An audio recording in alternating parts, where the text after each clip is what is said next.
All right, what's up guys? VV back with another video. And today guys, the day has finally come. The bans and restrictions update has finally come, and we're going to be talking about that in today's video, of course.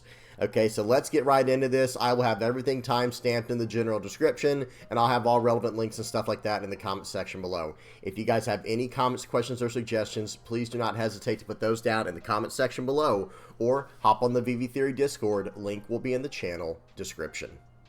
Today's video is brought to you by Nin Garden. To celebrate their 1-year anniversary, they're thanking the fans with a huge sale. Pre-orders are now open for the King of Hearts and Cotton Candy playmats, available while supplies last. And you can use my code, the VV Theory, at the checkout for an extra 5% off on your next order. Alright, here we go guys. Let's go ahead and dive right into this because we have so much to talk about today. I am going to start off by reading this first part because I think it is very important. But if you don't want to hear me read it, or if you've already read it, by all means just skip down to the next section because I will have it timestamped, okay?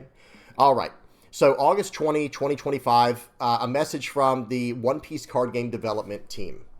To all of our passionate players and fans, this is an update from the One Piece card game development team. First of all, a big thank you from all of us for playing the One Piece card game. In today's update, we would like to address the latest changes to the banned and restricted card list. Okay? Regarding the policy of banned and restricted card revisions, we, the development team of the One Piece card game, consider as the main policy for game designing that the players and fans can enjoy numerous decks built around the leader card. Throughout the year, we continuously monitor the game's environment to ensure strategic diversity is maintained, always considering whether revisions to the banned and restricted card list are necessary. We contemplate implementing banned and restricted cards considering multiple aspects of certain decks such as the winning rate, the results of several competitions, the usage rate, as in how much the deck has been used in one competition, the comprehensive influence to the future of the game environment, and if a certain deck will inhibit the play of various leaders. For that reason, we also consider removing certain cards from the banned and restricted card list, considering changes to the game environment, and if we can ensure the players and fans will be able to fully enjoy the game once again. Typically, we plan to announce revisions to the list once after the conclusion of Championship Season 1 in Japan and once after the World Championship. However, if we estimate that a certain card is going to prevent us from providing an enjoyable environment, we will add banned and restricted cards without waiting for the end of a championship season. Okay? All right, a little bit more to read here. Regarding the banned and restricted cards, since the release of the One Piece card game 3 years ago, the card pool has expanded dramatically, leading to significant shifts in the viability of different leaders and characters. To make more precise adjustments to the game environment and preserve the viability of as many leaders as possible, we are introducing a new banned pair system. Okay?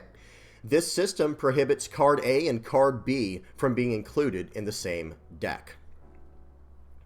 Okay, so, and this is effective date is August 30th. Okay, so remember, this is August 20th at the time we're recording this, so 10 days later, this will be effective, pretty much immediately, right? As soon as we hit August 30th, so very, very soon. Okay. So, banned pair cards. So, here we go, guys. We're about to get into the actual cards here. Banned pair cards. Card A and card B cannot be included in the same deck. Okay, card A in this situation here is Monkey D. Luffy, OP11-040, Monkey D. Luffy, the leader. And then card B is Charlotte Katakuri and Charlotte Linlin, OP11 Katakuri and OP08 Charlotte Linlin. Okay.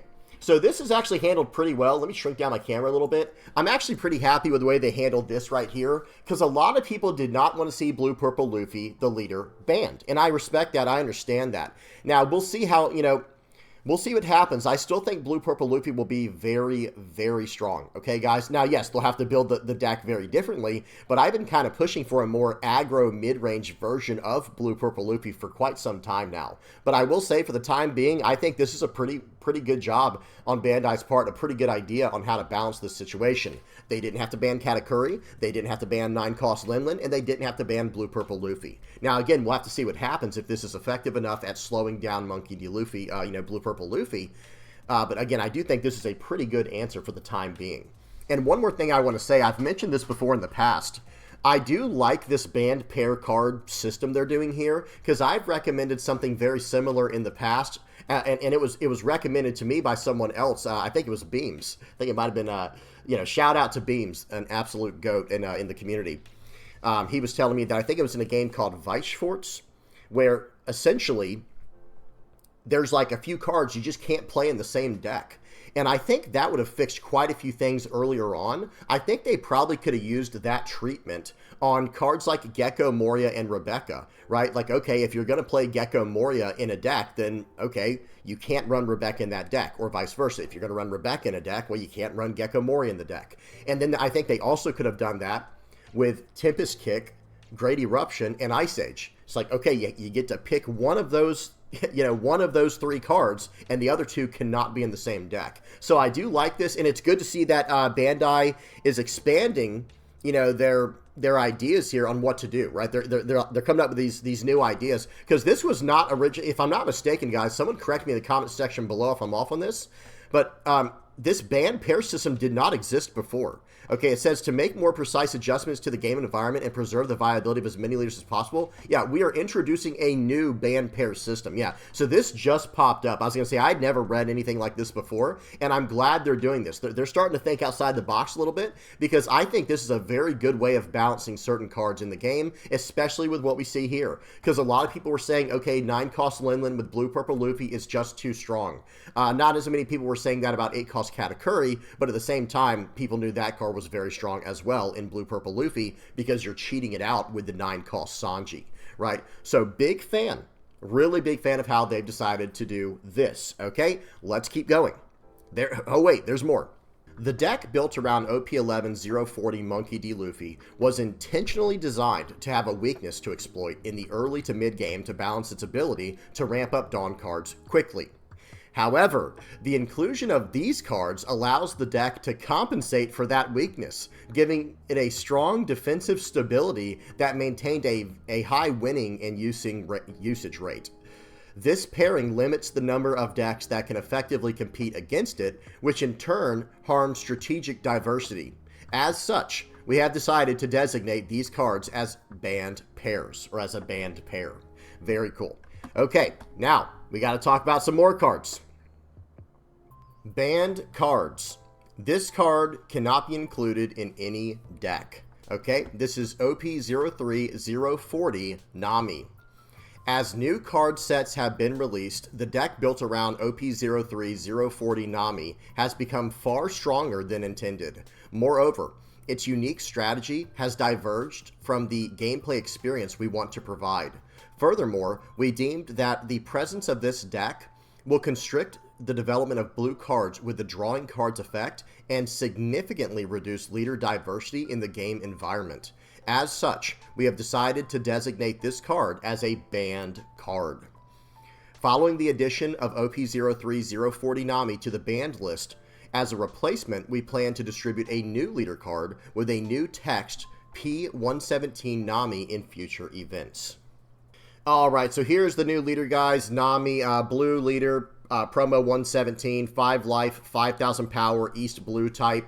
According to the rules, you may only play cards with the East blue type in your deck. Also, when your deck has 0 cards in it, you win the game instead of losing.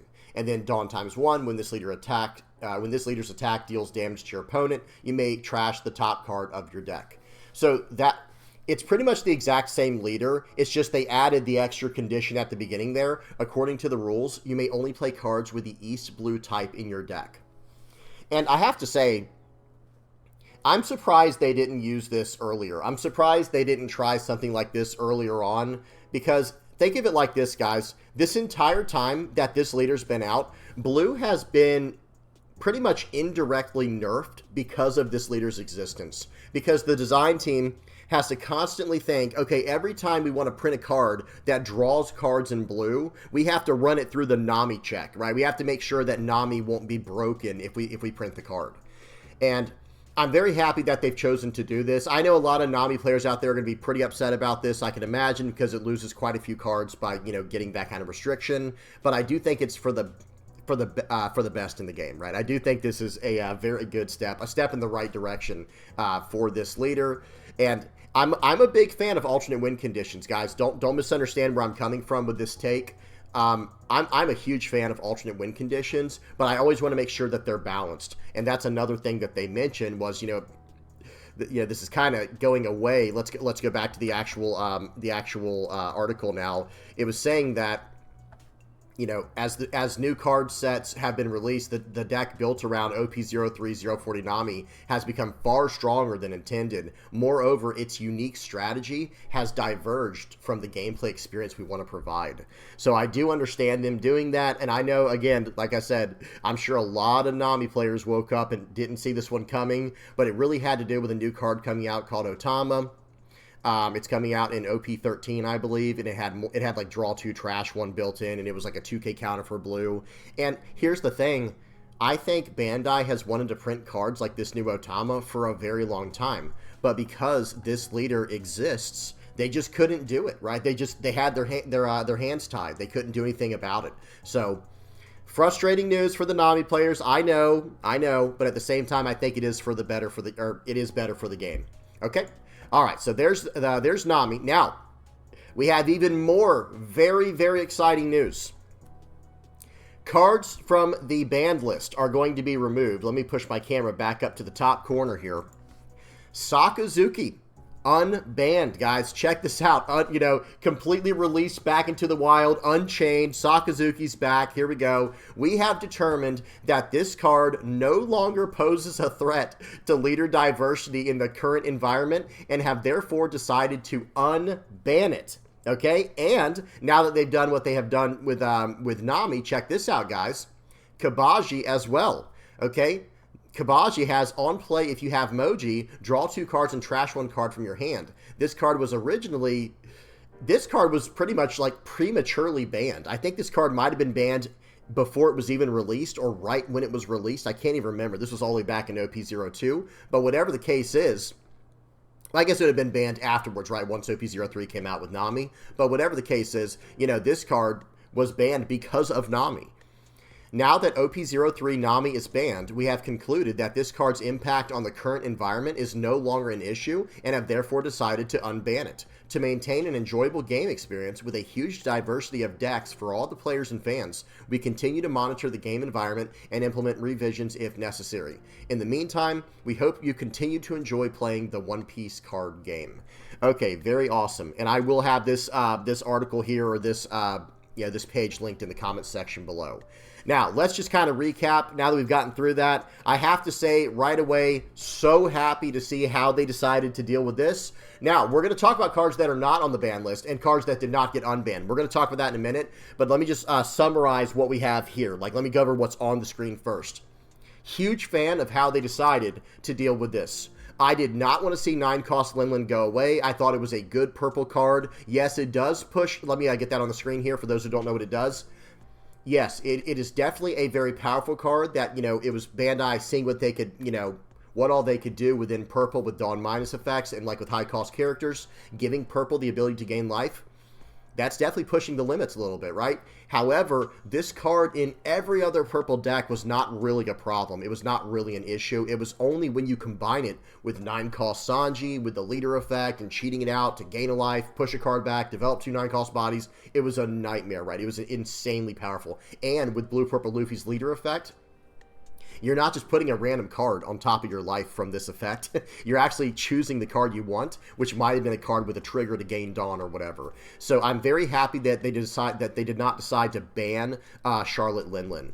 And I will say this in general, guys. I don't like when cards are banned in general. If it's for the the betterment of the game, if it's to help the game, then of course, they're gonna do what they have to do. But I don't feel like that should not be like a knee-jerk reaction. They should only do that if they absolutely have to. 8-cost Katakuri, I'm surprised was even on here, but again, I think that has more to do with the 9-cost Sanji cheating this out, and it's just so much advantage on the board. You get a blocker. It's like a character that can attack and block at the same time, right? Because you attack in, and then at the end of your turn, you stand this card as active, and you get Dawn back, so that can help with fixing your Dawn problems. I'm fine with this card being unusable with blue-purple Luffy. Now, I will say, let me get the cooler picture on here. As far as blue-purple Luffy goes, I think, going to make a prediction here early. I mean, we'll see what happens in OP13, but I shouldn't say, I'm going to make a prediction for the West for OP12. I feel like this leader will still be very strong. We'll see. I'm not saying it'll be broken or anything like that, but I still think this leader will be very, very strong. And now that those cards have been removed, I was wanting to build this leader from the very beginning in a more aggressive way. And I don't mean like aggro, but I mean like mid-range to like, you know, somewhere in between mid-range and control, where we have, you know, some ramp built in and a strong mid-game package. And then I was even thinking of going 9-cost Sanji into 7-cost Luffy Taro into 4-cost Zoro or 5-cost Sangoro, right? I think that's his name, Sangoro. Something like that. So I will be re-exploring this leader in the very near future, because I do think this will probably be a very strong leader. And I'll have to make a new like a post-bans restriction tier list, prediction list soon. Okay? All right, so good stuff here. I'm a big fan of how they dealt with this. Now, let's talk about Nami one more time. Again, I know the Nami players don't want to hear this, but I think it's going to help out the game in the long run, and it's going to allow blue to be a stronger color with card draw. Okay? Then, getting down to Sakazuki. I am very, very excited that this leader has been unbanned. This is a leader. This was one of those leaders I actually really enjoyed playing all the way back in the day, all the way back in OP05 and OP06, right before it got banned. This was a really fun leader. And, you know, the game is so different now because, remember, Gecko Moria, that card's banned. Ice Age, that card's banned. Great Eruption, that card's banned. So there are so many cards that were banned that this leader could use and did use, that I could imagine, like, this leader, I've been kind of saying this for a while, I thought this leader could have been unbanned a few sets ago. But hey, better late than never. We'll take it. I'm really happy with the fact that they decided to unban this leader. I will be building this in the future as well. Cannot wait to mess around with this, because now we have a blue-black Navy leader. You know, Houndblaze is back, guys. We're going to be able to do all kinds of cool stuff with this leader. Okay, so very, very excited to see this leader is unbanned. Okay, then last but not least, Cabaji. I don't think anyone's going to care too much about this one. Again, now that Nami has been changed to the promo Nami in the way it has, this card's probably just going to be completely fine. Okay, and that's it for that. Okay, now we do have to talk about some cards that are...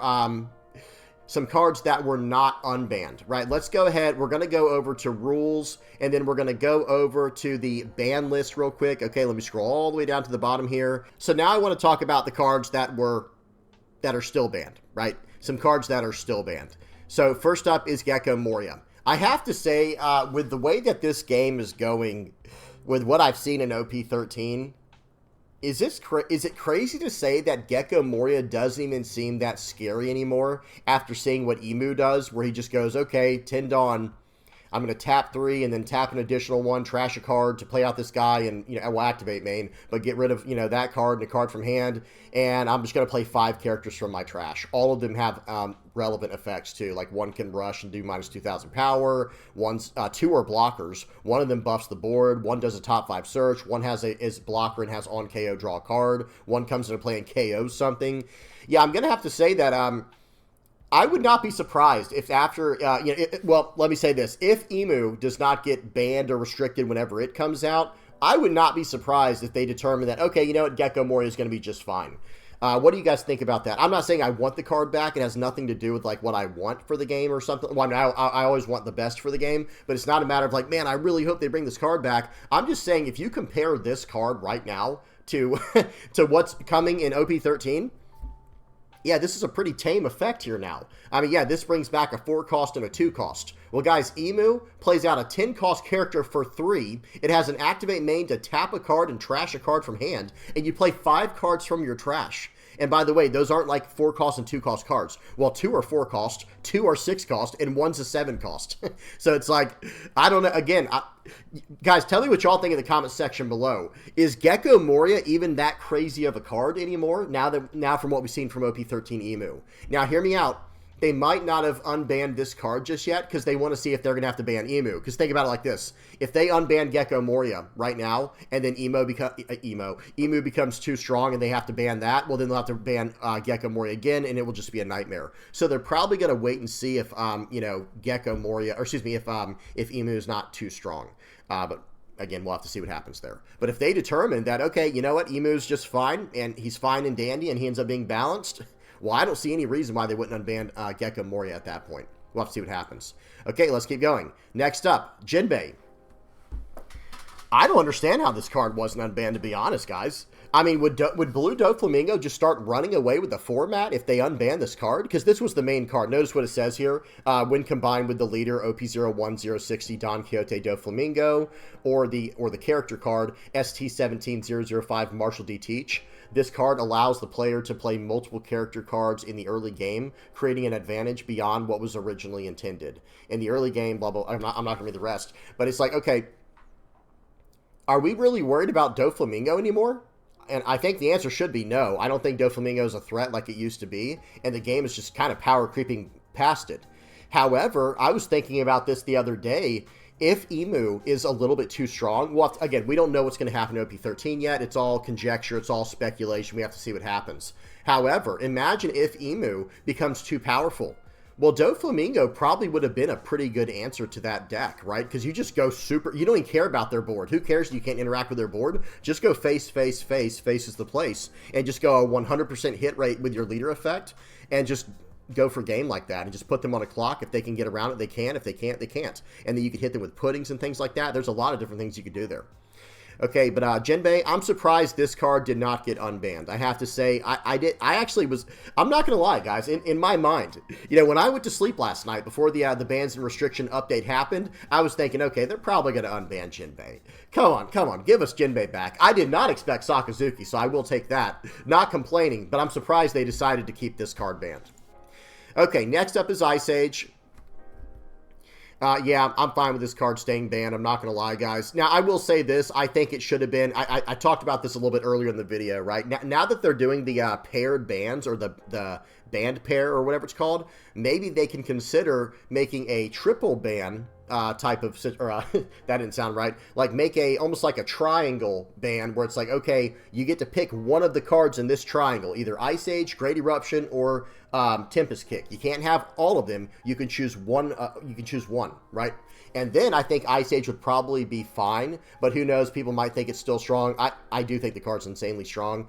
But with the direction the game's going, with all this cost addition we're seeing, maybe it's not even that bad, guys. I mean, look at Red Black Sabo. It's a bunch of 8-cost characters. And then on top of that, you know, I mean, just look at how Emu is, and look at all the anti-removal we've seen. I just did a video on this yesterday. Anti-removal is at a point now where I don't even think Ice Age would be that crazy. I really don't.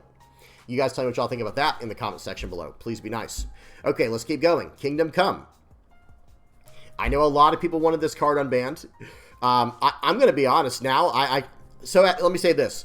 I was okay with seeing this card get banned at first if they were going to replace it with something that was a little bit more balanced for yellow. Okay, so in other words, make like a 6-cost. I say this every time. I know it's probably getting old for some people, but I think they should print a yellow version of Red Rock, and it should have to do with putting a card into life. So blue Red Rock bottom decks a card that's very thematic for blue. I think that Kingdom Come, they should have banned this card and reprinted a new one that's like a 6-cost, put a character of any cost on the top or bottom of the owner's deck, face up or face down, whatever, that part doesn't matter, but of any cost. 6-cost, put it into life. I think that would have been thematic for yellow, and I think it would have been balanced. But anyway, that didn't happen. So this card did not get unbanned. I'm not really too surprised there.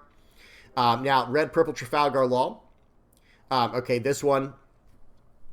Again, I'm not super surprised this card was unbanned. I do think this leader was just a little bit too strong. I've said that before. I know some people say, well, no, it really had to do with the 3-cost Black Maria. Maybe it did. I have no idea. Whatever the case is, I thought that this card was a bit too powerful, and who knows, maybe in another set or two, maybe it'll finally catch back up where it's like, okay, this card's not so bad anymore. We'll have to see what happens. But I'm not surprised this card was not unbanned. Okay, Innie's Lobby. Yeah, you know, honestly, I wouldn't care if this card was unbanned much either. I know a lot of people don't like playing against Lucci because it just removes a bunch of characters on the board. But depending on what you're playing now, guys, there's so many ways to get around removal. This card doesn't even seem as crazy as it used to anymore. Now, yes, it was super powerful. I understand it. I'm not saying it wasn't. Who knows? Maybe this could have been added. Make it like a 4-way. You know, you got to choose. Do you want to run Innie's Lobby, or do you want to run Great Eruption, Ice Age, or Tempest Kick? Like, you pick. Maybe they could add that to like some type of band pair list. That would be cool in the future. Okay. All right. So there's Innie's Lobby. And then, okay, so this, we already talked about this. I think this is not quite updated. Well, Great Eruption, that's still banned. Like I already mentioned this. I wish they would just add this to some type of way to get it back in the game, where you get to pick between Tempest Kick and Ice Age. Okay, now we have Reject. This card, I think, was simply too strong. And I was actually talking about this card last night in the stream. And someone in the chat was saying that, I think let me say it like this. For those who are unaware of what makes this so strong, notice it says it right here. It's not so much that it can KO a character with a cost of 5 or less. Notice what Bandai said right here. The deal 1 damage to your opponent effect of this card greatly improves the ability of decks containing yellow cards, which often feature trigger effects to deal finishing blows. It thereby makes these decks harder to deal with than expected and significantly boosts their win rate. And I have to say, yes, this was a strong card, but I do wish that this was, how do I say this? I like that there was an execute in the game. I wish they could find a way to balance this, maybe make a 5-cost card that doesn't have the 2 different effects. It's just pay 5 and deal, if your opponent has 1 life card, deal 1 damage to your opponent. But otherwise, I think they kind of did this backwards. I think this card should have said, if your opponent has more than 1 life, do this, where it's not an execute. Then I think the card would have been more balanced. That way they couldn't just use this when your opponent's at 1 life, like you're forced to do. Instead, you could do it when you'd be forced to do it when your opponent's at 2, 3, 4, 5 life. Then I think it'd make more sense. Whatever the case, this card's probably not getting unbanned for the foreseeable future. Okay, and that's it. And then Moby Dick, that card will probably stay banned for quite some time. Okay, now we have to talk about something else. Let me hit back here. Got to hit back a few times. There we go. So now let's talk about some cards that were not on the banned and restriction list that people wanted to see on there. Gum Gum Giant. Okay, that's pretty much the main card we have to talk about. I'm not going to lie. We'll talk about Hody Jones as well. But Gum Gum Giant's not on the list, guys. I know a lot of people are going to be upset about that one, I'm sure. I mean, I don't know. I'm not exactly sure, but I can imagine quite a few people will be frustrated by that. And I have to say, guys, I just don't think it was as big a problem. Yes, I mean, guys, I play this game for a living at this point, right? And Gum Gum Giant was never the card that concerned me about this leader. Like, yes, it allowed it to push into the late game and fix its hand and do all that good stuff. I have no doubt about it. That was never my problem. My problem was the way that they were able to play out the 9-cost Sanji and cheat these massive characters into play. Because I can deal with a single 9,000 power attack every turn, and who knows, maybe next turn I can even reduce the power of that card and smash into it and get that card off the board. And okay, now I might be favored to win that match now. Or even use Red Rock, right? Just bottom deck one of their cards. But when you start pushing out a bunch of characters on the board, that's where things got really ugly and really scary. So like I said, I know a lot of people want to see Gum Gum Giant banned, but I don't actually think that was the biggest problem. I don't think that was the biggest offender. And especially now that we see what's coming out in OP12, but OP13, I don't know, guys. Is that going to be our biggest concern as Gum Gum Giant? We'll have to see. I'm sure Bandai's keeping a close, eye on that card. Now, they did just print that really fancy-looking new alt art for it coming out in PRB02. But I think they're keeping an eye on it. I don't think they're afraid to ban it. But at the same time, I don't think they need to. Because hear me out, guys. This is why I wanted Blue Purple Luffy to get hit more than anything. Because I think that card has the most potential to abuse something like, Gum Gum Giant. But I still want to be able to use Gum Gum Giant in Blue Purple Sanji or Purple Yellow Nico Robin, right? And I think the way Green Purple Luffy is built, they kind of need the card. Now, okay, let's segue from there. So again, sorry guys for everyone who wanted Gum Gum Giant banned. I didn't foresee the card getting banned. I didn't think it needed to be. You might disagree with me on that, and that's fine. But I was actually okay with that card not getting banned. Now let's talk about Hody Jones. Actually, no. We'll save Hody Jones for the next one. I want to talk, before I forget, Green Purple Luffy, the stage. I wanted the stage banned. That was something I was pretty vocal about. But I knew they probably weren't going to ban it because that is Bandai's new thing, right? Bandai's not trying to ban the stage anymore, guys. That's not what they're trying to do. What stage am I talking about? Let me bring up the stage real quick, guys. Let me do stage purple. This stage right here. Bandai does not want removal to take over this game anymore, and I understand that. I totally understand a lot of people got scared off by Lucci. Lucci was one of those cards that a lot of people did not want to see in the game, right? Or they didn't want to see Lucci dominating in the way it was. Let me see it like that. So I had a feeling that Bandai was not going to get rid of this card. However, my biggest problem with this card is the fact that it's not even, like, black will still be able to hit something hit by Going Merry, right? Like, if Going Merry adds 2 to the cost of a character, black will probably have ways to deal with that character still. They can hit it with Tempest Kick, or they can hit it with the 3-cost Hina, or whatever. But here's the problem. All the other decks now can't hit the card unless you have cards that go off original cost. And who knows, that might be the direction that Bandai's moving forward, Bandai's choosing to go moving forward. They might choose to go in this direction where, okay, we're going to make it where other colors go off original cost, but black has to combo with cost reduction. I don't know. We'll have to see what happens. I'm not a huge fan of it. I'm not going to lie. Like, you know, maybe blue and black will be the only colors that don't have original cost built in, unless it's something like Blackbeard where they don't want you to hit something too big. But I don't know. We'll have to see what happens there. Either way, I think Going Merry is not a great look for the game, but it probably will be fine as time goes on if Bandai works in more, original cost removal. Because this card right here is what makes 5-cost, 7,000 power Sanjin Pudding so strong.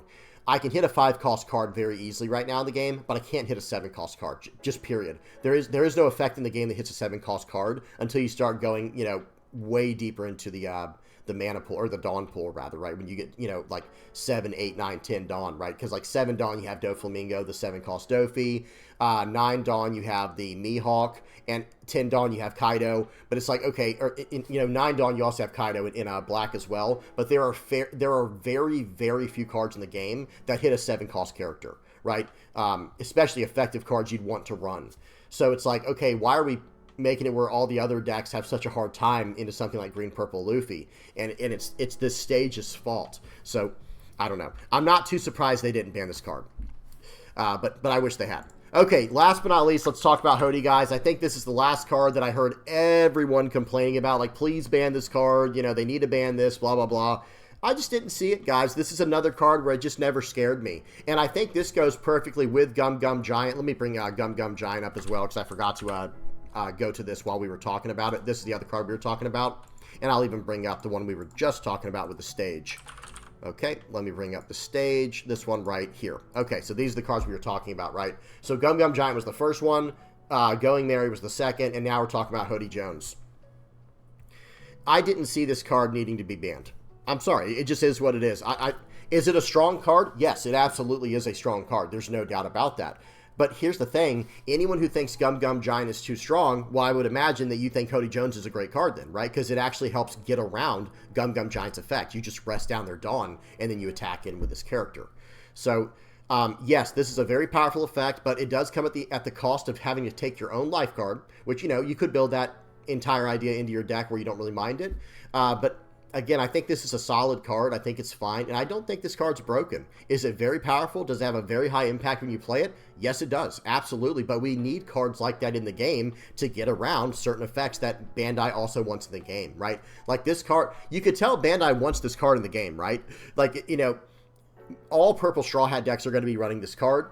And then on top of that, it does force the player to build in a certain way where you want to get to a certain Dawn. It forces the player to even play in a certain way, right? Because you can't just use this card early on. You're doing a Dawn -2. You want to wait till you're at like 9 or 10 Dawn to use an effect like this, or you're just going to start going way too far down in your Dawn, and you're going to fall behind in that way. So I think Bandai wants this card to exist the way it is. Well, now they're going to start printing answers like Hody Jones. Or there's even a card called Dead Man's Game. Let me bring that up real quick. There's also a card like this. It's called Dead Man's Game, or Demonic Aura, 9-Sword Salustra, Dead Man's Game.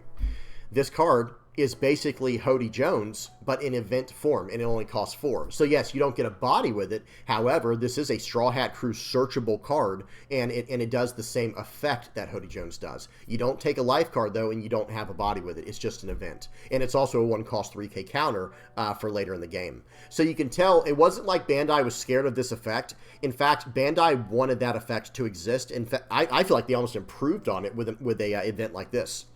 So Bandai, they didn't care about how strong this effect was.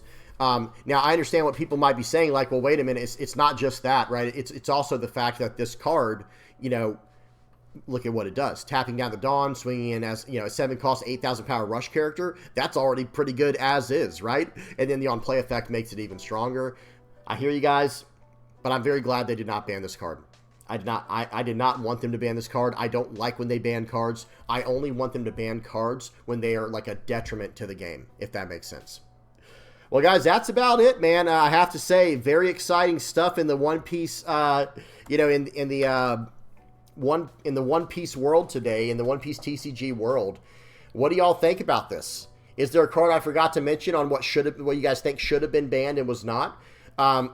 How happy are you guys about this? How much will this affect the upcoming meta? I think it's going to cause some waves, especially over here in the West. In the East, maybe not so much. We'll have to see what happens with all those new OP13 leaders that are coming out soon, right? But as far as in the West goes, this might change up our meta quite a bit, and I'm kind of excited for that. I want to see what happens. All right, I'm done. Hope y'all enjoyed, guys. Please don't forget to like and subscribe. Let me get the outro page on here real quick. Guys, if you're supporting me in any way, shape, or form... oh, and one more thing. Let me mention this real quick, too. We're going to continue this conversation tonight on the stream. Guys, I stream every Monday, Tuesday, and Wednesday from 9 p.m. Eastern to 12 a.m., okay? If you want to talk about this, if you want to tell me your thoughts where I can just react in live time, hop on the stream, guys. I'll be on tonight starting at 9 p.m. Eastern. Okay? So, again, thank you to everybody who supports me, guys. And, you know, whether you're liking, subscribing, sharing, commenting, viewing, whatever you're doing to help me out, thank you so much, guys. If you're donating through Patreon or PayPal, if you're a Playmat supporter, a YouTube member, part of the Discord community, thank you guys so much. Hey, y'all be nice in the comment section, okay, guys? I want to hear what y'all have to say. I want to hear what y'all are thinking about this. This is big news in the One Piece TCG community. But let's be nice. Let's keep it respectful down there, okay? That's all I ask. Tell me what y'all think moving forward. How's this going to shake things up? All right, I'm done. Till next time, guys. Peace.